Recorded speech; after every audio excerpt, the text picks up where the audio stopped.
මේ විදිහට අපි ගන්න ඡායාරූප ටික අරන් එන්න ඕන ඊළඟ ස්ටේජ් එකට. ඊළඟ ස්ටේජ් එක තමයි ඔයාගේ යම් යුනික් කලර් ටෝන් එකක් තියෙනවා නම් ඒ කලර් ටෝන් එකට අපි ඉමේජ් ටික ප්‍රොසෙස් කරගන්න. ඉතින් මේ වගේ ඉමේජස් ගොඩක් එක ප්‍රොසෙස් එකකට එක විදිහට ප්‍රොසෙස් කරගද්දී ඉතාම පහසු software එක තමයි lightroom කියන්නේ.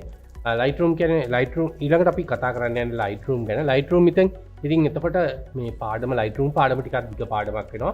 ඉතින් අපි කතා කරමු lightroom ගැන. කොහොමද මේ lightroom වලින් වැඩ කරන්නේ? අපි මුලින්ම lightroom වලින් වැඩ කරන හැටි ඉගෙන ගමු. lightroom වල මොනවද තියෙන්නේ? ඉතින් lightroom කියන්නේ හරි පහසු software එකක්. ඉතින් ලොකු දේවල් software එක ඇතුලේ නැහැ. ඊට පස්සේ අපිට පුළුවන් lightroom එක open කරගන්න. ඉතින් මම lightroom එක open කරගන්න යම් ක්‍රමවේදයක් මෙතන හදාලා තියෙනවා. ඉතින් ඔයාලට පුළුවන් මේ lightroom එක මේ විදිහට මෙතනින් open කරගන්න. එහෙම නැත්නම් ඔයාගේ start bar එකේ ඔයාගේ lightroom එක තියෙන්න පුළුවන්. ඉතින් මම desktop එකේ දැනට shortcut එකක් හදාගෙන තියෙනවා. ඉතින් shortcut එකෙන් ඔයාලට lightroom open කරගන්න පුළුවන්. ඉතින් ඔයාගේ computer එකේ lightroom තියෙනවා නම් lightroom paid version paid software එකක්. ඉතින් ඔයාලට යම් ක්‍රම වලින් software එක හොයාගන්න පුළුවන්. paid software එක ඉතින් ඔයාලට ගෙවලා ගන්න ඕන software එකක්. ඒ වගේම ඔයාලට අවශ්‍ය නම් trial software කරන් මේ ස්ටඩි කිරීම ඔයාලට කරන්න හැකියාව තියෙනවා. හරි. ඊට පස්සේ බලමු මේ තියෙන lightroom කියන software එක. මම double click කරලා මේක open කරගන්නවා. open කරාට පස්සේ පොඩ්ඩක් ස්පීඩ් එක පොඩ්ඩක් lightroom එකේදී පොඩ්ඩක් අඩු වෙනවා. අපි මුලින්ම user interface එක ගැන කතා කරමු. user interface එක ගැන කතා කරද්දී මේකේ ප්‍රධාන වශයෙන්ම උඩ menu bar එකක් තියෙනවා. menu bar එකේ library සහ develop කියලා කොටස් දෙකක් තියෙනවා. ඉතින් මේ කොටස් දෙකේ අපිට වැඩ කරන්න පුළුවන්. මේ කොටස් දෙක තමයි වැදගත් වෙන්නේ. ඉතින් එහාට තව ගොඩක් දේවල් තියෙනවා. ඒ ගැන ලොකුවට හිතන්න එපා. ඊට පස්සේ මේ පැත්තේ තියෙනවා import එක. ඔයාලට ඕනම image එකක් import කරන්න පුළුවන්. ඊට පස්සේ මේ පහලින් තියෙනවා ඔයාගේ දැනට වැඩ කරලා තියෙන image ටික. හරි. ඊට පස්සේ develop කියන mode එක තියෙනවා. develop කියන mode එකේ මෙන්න මෙතන ගොඩක් details තියෙනවා. ඉතින් මේ කිසිම දෙයක් active නැහැ. මොකද අපිට එතන image එකක් අපි තාම add කරන්නේ නැති නිසා. අපි image එකක් add කරගමු. ඉතින් ඔයාලට ලොකුවට මහන්සි වෙන්න ඕනේ නැහැ. මේ image එක එළින්ම drag and drop කරා නම් library කියන තැන ඉඳන් drag and drop කරා නම් මෙන්න මෙතනට import වෙනවා. ඉතින් import වෙද්දී ඔයාගේ images ටික මෙතන check කරලා එයාගේ import කියන එක දුන්නාට පස්සේ import කරන්න පුළුවන් මෙතන. ඉතින් import කරාට පස්සේ මතක තියාගන්න මේ folders මේ files ඔක්කොම C එකේ copies හදා ගන්නවා මේ file වල. ඒ නිසා ටික ලාක් ඇද්දී ඔයාගේ hard එක පිරෙන්න ඉඩ තියෙනවා. ඉතින් ඒ ගැන පොඩ්ඩක් සැලකිලිමත් වෙන්න. හදිස්සියත් hard disk එක පිරීගෙන එනවා නම් හේතුව වෙන්නේ මේ lightroom එකේ image නිසා. ඉතින් අපිට පළවෙනි image එක මම open කරගන්නවා. හරි සරල image එකක් තියෙන්නේ. මේකේ අපි ඔයාගේ මේ වැඩ කටයුතු කරන්න මේ image එක හොඳයි. මම wedding photo, ඒ කියන්නේ portrait photos වලට එද්දී මම ඔයාලට පැහැදිලි කරලා දෙන්නම්. ඒ portrait photos වලට එද්දී අපි lightroom preset එකක් අරගෙන කොහොමද ඒක install කරගන්නේ සහ install කරලා ඒ විදිහට colors හදාගන්නේ කොහොමද කියලා. right. හරි. අපි expose එක කියන්නේ සාමාන්‍ය computer මේ අපි මුලින්ම යමු මේකේ. මුලින්ම කතන්දර ටිකක් තියෙනවා. ඊට පස්සේ මේකේ මුලින්ම තියෙන්නේ white balance. සාමාන්‍ය කැමරාමන් කෙනෙක් කැමරාව ගැන යම් තාක්ෂණික දැනුමක් තියෙනවා නම් ඔයා දන්නවා white balance කියන්නේ මොකක්ද කියලා. මෙන්න මෙතන white balance එකෙන් color template එක වෙනස් කරගන්න හැකියාව තියෙනවා. ඉතින් මේක මුලින්ම තියෙනවා color profile එක. ඉතින් ඔයාලට සාමාන්‍ය කැමරාවේ තියෙන color profiles වලට සමාන profiles ටිකක් මෙතනක් තියෙනවා.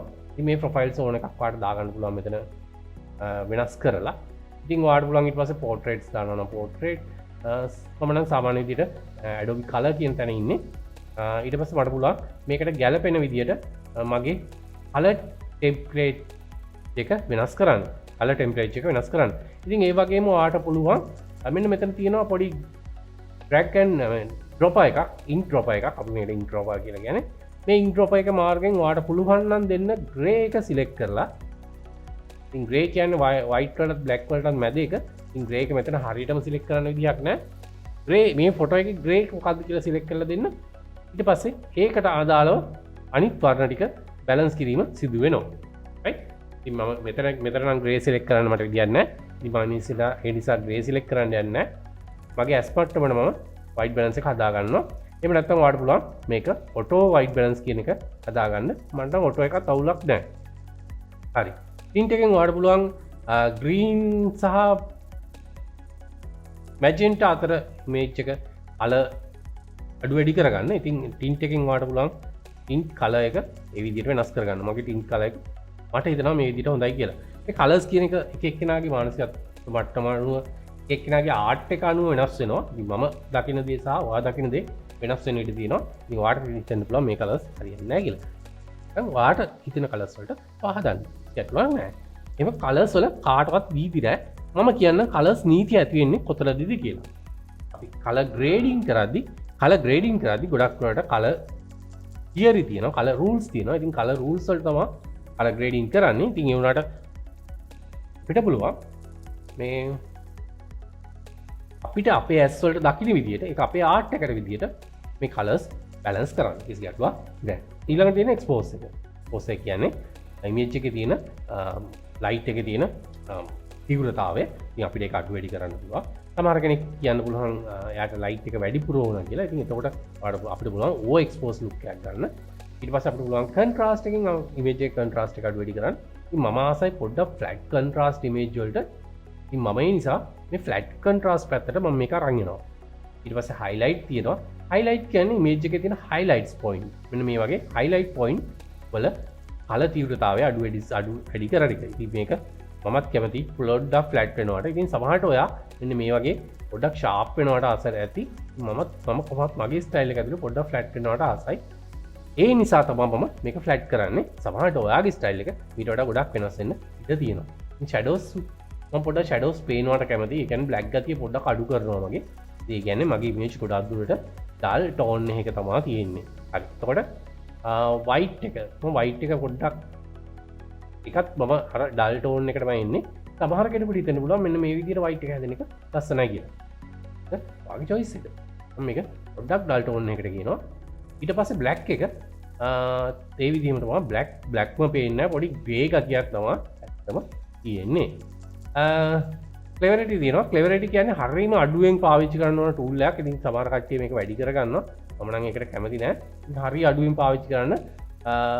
ඊට පස්සේ තියෙන මේ වයිබ්‍රන්ස් කියන එක මේ ඩීඑස් කියලා අලුතෙන් එකක් කරලා තියෙනවා. ඒක නම් මේ වැදගත්කමක් නැහැ. හැබැයි මේ වයිබ්‍රන්ස් කියන එක ගොඩක් වැදගත් වෙනවා. ඉතින් ගොඩක් කට්ටිය මේ හයි වයිබ්‍රන්ස් ඉමේජ් වලට ආසයි. මම නම් ඉතින් ඒක වැඩි ආස නැහැ. ඉතින් ඔයාලට ඕන නම් මේක හයි වයිබ්‍රන්ස් ඔයාලට කැමති දැනකට කියන්න පුළුවන්. මම නම් ඒක 0 වල තියෙනවා. දැහැට හිතනවා නම් මෙන්න මේ කලර් එක ලස්සනයි කියලා. ඔයාලට පුළුවන් මේ කලර් එකට මේක ඇඩ්ජස්ට් කරන්න. ඉතින් මේ විදිහට මම මේකට 0 වලට ඇඩ්ජස්ට් කරනවා. රයිට්. ඊට සැචුරේෂන් ඔයාලට පුළුවන් කැමති තැනකට වෙනස් කරගන්න. ඉතින් මමත් සැචුරේෂන් වැඩි කරන්නෙත් නැහැ මම. මොකද මගේ ෆ්ලැට් ටෝන් එකක් යන නිසා. හරි. ඊළඟට බලමු මොනවද මේකේ තියෙන්නේ කියලා. මෙතනදී අපිට පුළුවන් මේ ප්‍රොසෙස් කරපු ඉමේජ් එක මත නැවතත් කලර් ඇඩ්ජස්ට්මන්ට් එකක් දෙන්න. සාමාන්‍යයෙන් highlight, light, darkness, shadows කියන තුන ඇතුලේ. ඉතින් මේක මහා ලොකුටම සැලකුණුමත් දෙයක් නෙමෙයි. ඊළඟට තියෙන HSL කියන මේ color tones ටික. ඉතින් මෙතන HLS කියන්නේ hue, saturation සහ luminance කියන එක. එතකොට hue කියන්නේ image එකේ color tone එක shift වෙනවා. يعني colors වෙනස් වෙනවා. saturation වල කියන්නේ colors වල තියෙන hot ගතිය අඩු වැඩි වෙන එක saturation අඩු වෙන එක. luminance වල කරන්නේ ගොඩක් වෙලට color එකේ තියෙන light ගතිය අඩු වැඩි කරන එක. ඉතින් මේක හරිම පැහැදිලි චක්‍රයක්. ඉතින් මේ චක්‍රය හරියට තේරුම් ගන්න. දැන් ඔයාලට hue මුලින්ම අපි hue හදනවා. මම ආසයි green එකේ hue වෙනස් කරන්න. ඔයා red එකේ hue වෙනස් කරොත් මෙන්න මේ විදිහට වෙනස් වෙන්නේ නැහැ. ඒ මොකද මේ image එකේ මහ ලොකු red එකක් නැති නිසා. මම මේකේ green ගොඩක් තියෙන නිසා මට පුළුවන් මේ green ගතිය පොඩ්ඩක් පොඩ්ඩක් වැඩි කරන්න හෝ අඩු කරන්න මෙන්න මේ විදිහට වෙනස් කරන්න පුළුවන්. ඉතින් මේ විදිහට green hue එක වෙනස් කරන්න පුළුවන්. ඊට පස්සේ aqua එක වෙනස් කරන්න පුළුවන්. aqua නෑ ඇත්තටම. ඊට පස්සේ මට පුළුවන් ඒ වගේම saturation ගිහිල්ලා saturation එකත් ඕනනම් green එකේ saturation අඩු කරන්න. අපිට මෙන්න මේ විදිහට green එක තමයි image එක වැඩිපුරම තියෙන image මේ color එක. ඒ නිසා මෙන්න මේ විදිහට green hues down කරන්න පුළුවන්. ඊට පස්සේ luminance මම කියවා luminance කියන්නේ මේ image එකේ ඒ color tone එකේ තියෙන light ගතිය කියලා. මේ light ගතිය අපි light වැඩි කරොත් මෙන්න මේ විදිහට light වෙනවා. එතකොට ඔයා දැනගන්න ඕන අනිත් color tones වලට ඒක apply වෙන්නේ නැහැ. එක color tone එකක් තමයි light වෙන්නේ. මෙන්න මේ විදිහට. හරි. ඊට පස්සේ all කියලා එකක් තියෙනවා. ඉතින් all එකේ තියෙන අර ටිකම වෙනස් විදිහක වෙනත් layout එකකට හදලා ඉතින් ඒක මම හිතන්නේ වැදගත් වෙයි කියලා. split tone කියන එක මම පොඩ්ඩක් මේ වෙලාවේ අයින් කරලා දානවා.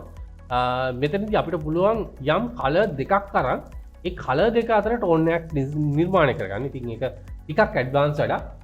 අපි ඒක මේ වෙලාවේ පොඩ්ඩක් අමතක කරමු. අමතක කරලා අපි අනිත් ටික පොඩ්ඩක් බලමු මේක මොනවද තියෙන්නේ කියලා. ඩීටේල් කියන්නේ sharpness. වාගේ image එකේ sharpness අඩු වැඩි කරන්න පුළුවන්. ඒ වගේම noise ගතියත් අඩු වැඩි කරන්න පුළුවන් මේකෙන්. මම noise image එකක් කරා. ඔයාලට පෙන්වන්නම් පැහැදිලි කරලා මෙතන noise ගතිය කොහොමද අඩු කරන්නේ කියලා. හරි. ඊට පස්සේ තියෙනවා lens correction. lens එක නිසා යම් අඩුපාඩුවක් වෙනවා නම් image එකේ look එක වෙනස් කරනවා නම් ඉතින් ඒ නිසා ඒ අවුල මෙතනින් හදන්න පුළුවන්. ඉතින් මේ image නම් එහෙම ලොකු අවුලක් නැහැ. මම ඉදිරියේදී වෙන image එකක් එහෙම අවුලක් වෙච්ච image එකක් හදලා පෙන්නන්න. අර image එක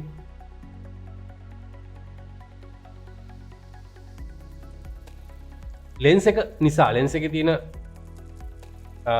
තියෙන පෙනුම නිසා අපිට image එකේ සමහරට white ගතිය වැඩි වීම නිසා සමහරට image එකක් damage වෙන්න පුළුවන්. ඉතින් ඒතකොට damage වුණාම අපි කොහොමද ඒක නැවත correct කරගන්නේ කියන එක තමයි මෙන්න මේ lens correction වලින් කරන්නේ. ඉතින් ඒ සඳහා ඔයාගේ lens එකට අදාළ profile එක මේක තියෙන්න ඕන. ඊට පස්සේ මෙතන manual එකේ තියෙනවා තව ගොඩක් දේවල්. විශේෂයෙන් මේ chromatic aberration කියන error එක හදන එක එහෙම මෙතන තියෙනවා. ඉතින් බලමු අපි මේකේ තියෙනවා chromatic aberration. ඇත්තට මේ image එකේ chromatic aberration නැහැ. එහෙම image එකක් මම අරගෙන ඔයාලට පැහැදිලි කරලා පෙන්නන්න මේ chromatic aberration කොහොමද වෙනස් කරගන්නේ කියලා. හරි. just transform තියෙනවා. ඉතින් තියෙන සාමාන්‍ය image එකේ පොඩි perspective එකේ පොඩි වෙනසක් කරන එක. ඉතින් ඔයාලට කැමති විදිහට මේ perspective වෙනස් කරගන්න පුළුවන්. ඉතින් මම නම් මේවා කරන්න යන්නේ නැහැ ඇත්තටම. මම මේ අපොසිරෝ තියෙනවා. ඊට පස්සේ effects යටතේ තියෙනවා image එකට ඕනම effect එකක් දාගන්න පුළුවන්. විශේෂයෙන්ම අපි කැමරාවෙන් තියෙන highlight tone priority, color tone priority වගේ දේවල් කරන්න පුළුවන්. ඉතින් මේවා චරම වැදගත් දේවල් නෙමේ. calibrations තියෙනවා. මෙතන calibration කියන එක පොඩ්ඩක් වැදගත් වෙනවා. ඉතින් ඔයාලට අවශ්‍ය නම් කැමරාව ඇතුළේම මොකක් හරි profile එකකට change වෙන්න.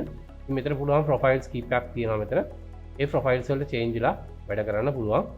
මේ chromatic aberration එකේ. ඒ වගේම මෙතන primary අපිට මේක color tones වෙනස් කරන්න පුළුවන්. උදාහරණයක් විදිහට අපි green කියන එක කෙලින්ම යන්න ඕන නම් yellow පැත්තට ඒක yellow කරන්න පුළුවන්. එහෙම නැත්නම් red යන්න ඕන නම් වෙන පැත්තකට අපිට ඒ color tones ඒ විදිහට හදා ගන්න පුළුවන්.